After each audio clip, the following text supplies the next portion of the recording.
땅에서 맑은 가락이 울려나네. 하늘 곡조가 언제나 흘러나와 내 영혼을 고이 싸네.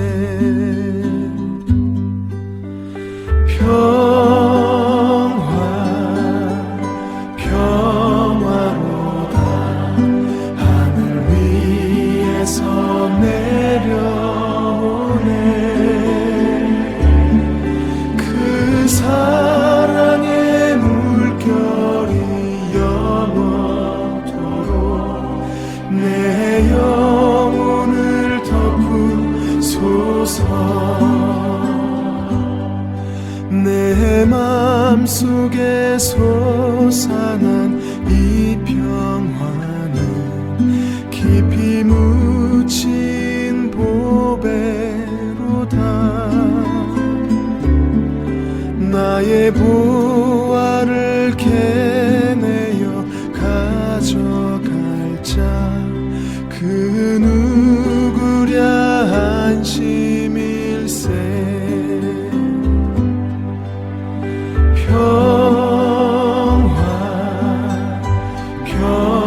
평화로다. 하늘 위에서 내려오네. 그 사랑의 물결이 영원토록 내 영혼을 덮으소서.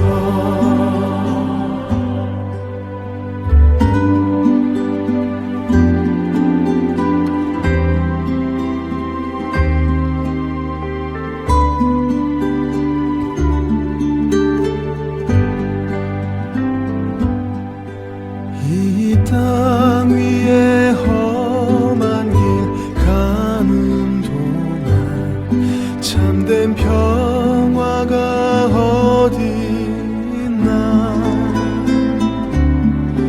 우리 모두 다 예수를 친구 삼아 참 평화를 누리겠네.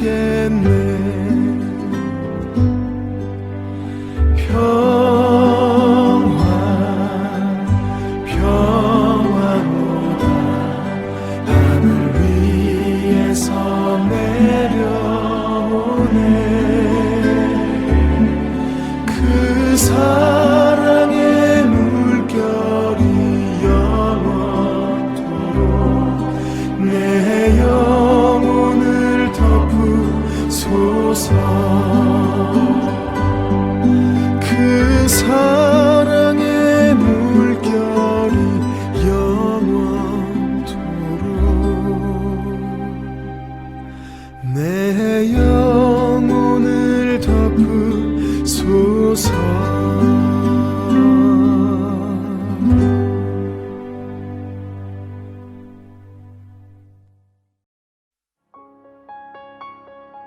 여룹바알의 아들 아비멜렉이 세겜에 가서 그의 어머니 형제에게 이르러 그들과 그의 외조부의 집에 온 가족에게 말하여 이르되, 청하노니 너희는 세겜의 모든 사람들의 귀에 말하라. 여룹바알의 아들 70명이 다 너희를 다스림과 한 사람이 너희를 다스림이 어느 것이 너희에게 나으냐.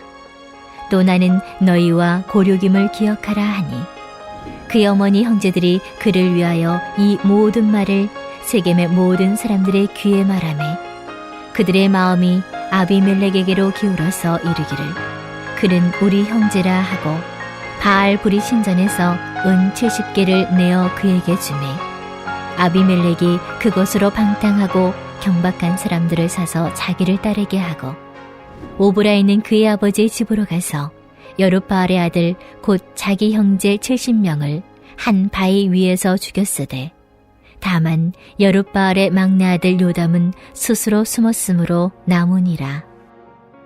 세겜의 모든 사람과 밀로 모든 족속이 모여서 세겜에 있는 상수리 나무 기둥 곁에서 아비멜렉을 왕으로 삼으니라. 사람들이 요담에게 그 일을 알림해 요담이 그리심산 꼭대기로 가서 서서 그의 목소리를 높여 그들에게 외쳐 이르되 세겜 사람들아 내 말을 들으라. 그리하여야 하나님이 너희의 말을 들으시리라. 하루는 나무들이 나가서 기름을 부어 자신들 위에 왕으로 삼으려 하여 감람나무에게 이르되 너는 우리 위에 왕이 되라 하매 감람나무가 그들에게 이르되 내게 있는 나의 기름은 하나님과 사람을 영화롭게 하나니 내가 어찌 그것을 버리고 가서 나무들 위에 옷줄 대리오 한지라.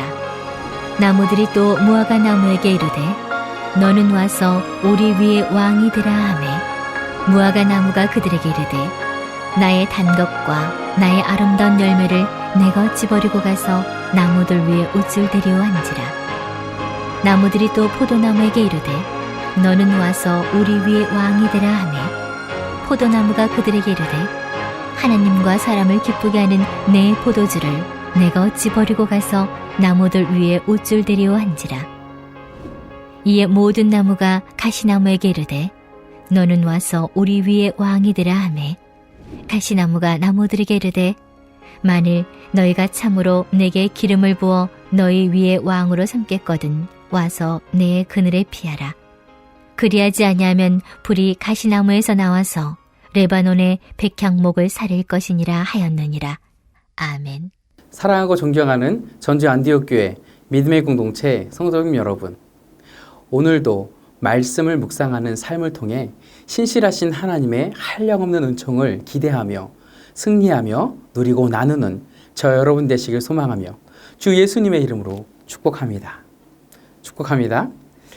사랑하는 여러분, 이 사진은 지난 2006년 중앙일보가 캐논 코리아와 함께 진행하는 이 사진전 찰칵 가족사랑 부문 우수작 조양수님의 작품입니다. 혹시 이 사진 보시면 어떤 말이 떠오르시나요? 저는 부전자전이라는 고사성어가 떠올랐습니다. 무슨 의미인가요? 네, 그 아버지의 그 아들이라는 걸 뜻하는 고사성어입니다. 즉, 부모와 자식 간에 닮은 것을 비유하는 표현입니다. 피는 못 속여. 그 피가 어디로 가겠나? 하는 그런 부정적인 표현으로 사용되기도 합니다. 오늘 본문에도 부전자전이라는 이 고사성어가 딱 들어맞는 상황이 펼쳐집니다. 이스라엘의 사사 기드온이 죽었습니다. 그가 살았던 40년간 이스라엘은 평온하였습니다. 하나님의 말씀에 순종한 기드온과 이스라엘은 미디안과 이스라엘 전쟁 13만 5천 대 300의 싸움에서 승리하였습니다. 이 엄청난 전과를 보고 이스라엘 백성들이 기드온에게 왕이 되어주기를 추대하지만 기드온은 거절합니다. 여기까지 보면 참 기드온이 끝까지 하나님 앞에 큰 용사로 쓰임받았구나 라고 생각할 수 있습니다. 하지만 그는 여기서 멈추지 않았습니다. 이스라엘 백성에게 대가를 요구합니다. 백성들은 흔쾌히 1700세겔이나 되는 양의 금귀걸이들과 장식, 폐물들을 주었습니다. 기드온은 직접 왕이 되지 않았지만 왕처럼 살았습니다. 숨어있던 욕망이 드러난 것입니다. 그의 자녀들이 70명이나 되었다고 성경은 증언하고 있습니다. 이 자녀들의 수가 아들의 수만을 세알인 것을 보았을 때 좋게 자녀가 100명은 되지 않았을까 예상할 수 있습니다. 그만큼 기드온은 명예와 부를 왕처럼 누렸다는 것입니다. 더욱이 기드온은 이방 세겜 여인을 첩으로 삼고 아들을 낳았는데요. 그 이름이 바로 오늘 본문에 등장하는 아비멜렉입니다. 아비멜렉. 그 이름의 뜻은 아버지는 왕이시다 라는 의미입니다. 아비멜렉의 아버지가 기드온이 이름을 지었을 테니 자신이 왕임을 나타내는 그런 이름이죠. 기드온은 큰 용사로 부름받아 민족을 구원하는 데 귀하고 쓰임받았지만 그 말년에 왕이 되고 싶었을지도 모릅니다. 인기에 힘입어 만왕의 왕 여호와 하나님의 자리를 차지하고 싶었을지도 모릅니다. 기드온의 야망은 아비멜렉의 삶을 통해 이어지고 드러납니다. 그리고 그 속에서 살아남은 요담의 비유가 오늘 말씀 가운데 등장합니다. 오늘 말씀을 통하여 아비멜렉이 왕이 될 수밖에 없었던 상황을 살펴보고 요담의 비유를 통해 우리에게 말씀하시는 하나님의 은혜를 함께 나누고자 합니다. 여러분, 왜 아비멜렉은 왕이 되려고 했을까요? 어떻게 그는 왕이 되었을까요? 아비멜렉의 욕망과 자기 소견대로 왕을 필요로 한 이스라엘 백성들 때문에 그는 왕이 되었습니다. 아비멜렉은 아버지의 욕망을 이어받아 왕이 되고 싶어 했습니다. 그는 70명의 배다른 형제들과 달리 세겜 지방 이방 여인 첩의 아들에 불과했습니다.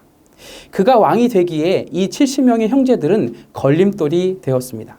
그래서 아비멜렉이 취한 행동은 외가 세력을 이용하는 것이었습니다. 1절 말씀입니다. 여룻바알의 아들 아비멜렉이 세겜에 가서 그의 어머니의 형제에게 이르러 그들과 그의 외조부의 집에 온 가족에게 말하여 이르되. 아멘. 기드온은 바알의 제단을 뒤엎고 신성히 여겨지던 아세라상을 찍었습니다. 이 사건을 계기로 그는 여룻바알, 곧 바알과 더불어 논쟁하는 자라는 별칭을 얻었습니다. 여룻바알의 아들 아비멜렉은 외가인 세겜에 가서 온 가족들을 불러 모아 묻습니다. 세겜에서 영향력 있는 가족들에게 기드온의 아들 70명이 다스리는 것과 같은 가족인 친척인 내가 다스리는 것 중에 어떤 것이 좋겠냐고 말입니다. 우리가 남이가 하는 것입니다. 혈연과 지연에 호소하는 것이죠. 이 혈연과 지연에 호소하는 아비멜렉의 전략은 성공했습니다. 세겜의 모든 사람들은 남이 아니지 하며 아비멜렉을 왕으로 취대하기로 결정한 것입니다. 이에 우상 바알브릿의 신전에서 융통해진 그 자금으로 방탕하고 경박한 건달패를 고용하여 군대로 삼고 결국 자기 배다른 형제 70명을 한 바위에서 무참히 살해하였습니다. 다만 기드온의 막내 아들 요담만 스스로 숨어 살아남았다고 성경은 증언합니다. 이처럼 아비멜렉은 왕이 되고 싶은 마음에 혈연과 지연을 충동하여 살인을 저지르고 세겜과 실로에서 피로 물든 왕좌에 올랐습니다. 저는 본문 말씀 가운데 한 가지 의문점이 들었습니다. 자신의 동족인 기드온의 70명의 아들들이 끔찍한 죽임을 당할 때 다른 이스라엘 백성들은 무엇을 하고 있었느냐 하는 것이죠. 왜 그들은 동족인 기드온의 70명의 아들들의 죽음을 묵과하였을까요? 기드온이 죽자 이스라엘 백성들은 하나님의 구원하심을 까맣게 잊어버리고 세겜의 우상신 바알브릿을 섬기고 기드온의 가족들을 후대하지 않았기 때문입니다. 미디안과 아말렉 등에게 위험을 받을 때는 하나님께 그렇게 매달리더니 모든 고난이 지나가자 이제 우리끼리 살 수 있다고 하나님을 기억하지도 두려워하지도 않았습니다. 그리고 만왕의 왕 하나님이 아닌 자신들만의 왕을 세웠습니다. 또한 당시 정치적인 상황을 볼 때 국가적인 위협 때문에 묵과하였습니다. 미디안의 세력이 악화된 후 상대적으로 세력이 커진 블레셋의 위협이 있었기 때문입니다. 백성들이 보기에 왕을 중심으로 체계가 잡힌 이웃 나라들이 더 안전하게 보였을 것입니다. 이스라엘에게도 왕이 필요하다고 생각하여 기드온에게 부탁했더니 어떻게 됐나요? 거절당했죠. 기드온에 대한 이런 불만과 불평이 극에 달했던 이스라엘 백성들은 기드온의 70명의 아들들의 죽음에 모른 척하였습니다. 왕을 세우고자 했던 이스라엘 백성의 이러한 욕구를 간파한 아비멜렉이 교묘하게 이들을 선동하여 왕으로 등극한 것입니다. 이처럼 아비멜렉은 자신의 욕망을 따라 그리고 이스라엘 백성은 자기들의 소견대로 인본주의적인 왕을 세운 것입니다. 사랑하는 여러분, 저 여러분은 어떤가요? 여전히 나의 앞길을 막고 나를 힘들게 하는 고난 가운데 하나님께서 지켜주시고 풍랑 위를 걷게 하셨는데 그 은혜는 까마득하게 잊어버리고 내가 내 인생의 주인 되어 삶을 살아가고 있진 않으신가요? 눈앞에 있는 두려운 상황 가운데 내 소견대로 내 인맥, 내 지식으로 해결하려고 애쓰지만 어쩔 수 없는 상황 앞에 가슴 졸이며 두려워하며 주저앉아 있지는 않으신가요? 그렇다면 우리는 어떻게 해야 지혜롭게 모든 고난 가운데 넉넉히 승리할 수 있을까요? 우리는 하나님의 그늘 아래 피함으로 승리할 수 있습니다. 왜냐하면 만물을 창조하시며 만왕의 왕이요 만유의 주제이신 우리 하나님만이 참된 안전과 평화를 주실 수 있기 때문입니다. 아비멜렉이 세겜에서 왕이 되었다는 사실을 전해들은 요담은 그리심산 정상에 서서 소리 높여 외쳤습니다. 요담은 세겜의 지도자들에게 하나님의 은혜를 입는 방법은 자신의 이야기를 듣는 데 달려있다고 주장합니다. 그리고 네 나무 우화를 들려줍니다. 나무들이 왕을 세우기 위해 올리브 나무라 불리는 감람나무와 무화과나무 그리고 포도나무에게 가서 말합니다. 너는 와서 너는 오라 우리 위에 왕이 되라 하고 말입니다. 이 요청에 새 나무는 거절합니다. 하나님께서 자신들을 만드시고 부르신 소명대로 하나님과 사람을 영광스럽게 기쁘고 즐겁게 하는 아름다운 이 열매를 포기할 수 없기 때문에 왕이 될 수 없다고 거절합니다. 하지만 네 번째 가시나무의 생각은 달랐습니다. 왕이 되고 싶은 욕망이 있었고 자신을 왕으로 추대하는 대신 요구 조건을 제시합니다. 15절 말씀입니다. 가시나무가 나무들에게 이르되 만일 너희가 참으로 내게 기름을 부어 너희 위에 왕으로 삼겠거든 와서 내 그늘에 피하라. 그리하지 아니하면 불이 가시나무에서 나와서 레바논의 백향목을 사를 것이니라 하였느니라. 아멘. 만일 나를 왕으로 삼고자 한다면 내 그늘 안에서 피난처를 찾으라 라고 말입니다. 내 그늘 아래로 들어오지 않으면 불이 나와서 태워버릴 것이라고 협박합니다. 여러분, 감람나무에서 나오는 감람류, 그 기름은 왕을 세울 때 성소에서 하나님께 제사 드리는 성막의 등대를 밝히는 데 사용되었습니다. 무화과는 당도가 높아서 설탕을 대신하는 이스라엘 사람들에게 고마운 과실입니다. 포도나무는 말할 것도 없이 포도로 배를 불리고 포도주는 물이 없는 사막에서 음용되거나 상처로 소독하는 약으로도 쓰였습니다. 잔치는 물론이요, 일상생활에서 포도주가 없으면 식사를 하기도 어려웠습니다. 더욱이 이 새 나무는 잎이 무성하여 그늘을 만들기에 충분하였습니다. 그에 반해 가시나무는 어떤가요? 예상하시는 대로 그 잎으로 그늘을 만들 수도 없지요. 하지만 가시나무는 자신의 그늘 아래 피하라고, 그렇지 않으면 불에 타서 없어지게 될 것이라고 협박합니다. 부르신 소명을 따르지 못한 가시나무는 욕망에 가득 찬 아비멜렉을 의미하겠죠. 이 우화의 핵심은 아비멜렉이 세겜 사람들에게 진정한 안전과 평화를 제공할 수 없으며 오히려 그들을 파멸시킬 것이라는 사실입니다. 이 우화를 통해 깨달을 수 있는 사실은 우리에게 완전한 평화를 주시는 분은 오직 만왕의 왕 여호와 하나님뿐이라는 사실입니다. 시편 121편 기자는 5절에 고백합니다. 여호와는 너를 지키시는 이시라. 여호와께서 내 오른쪽에서 내 그늘이 되시나니. 아멘. 이스라엘 백성들은 이 시편을 찬양하며 또는 읊조리며 성전에 올랐을 것입니다.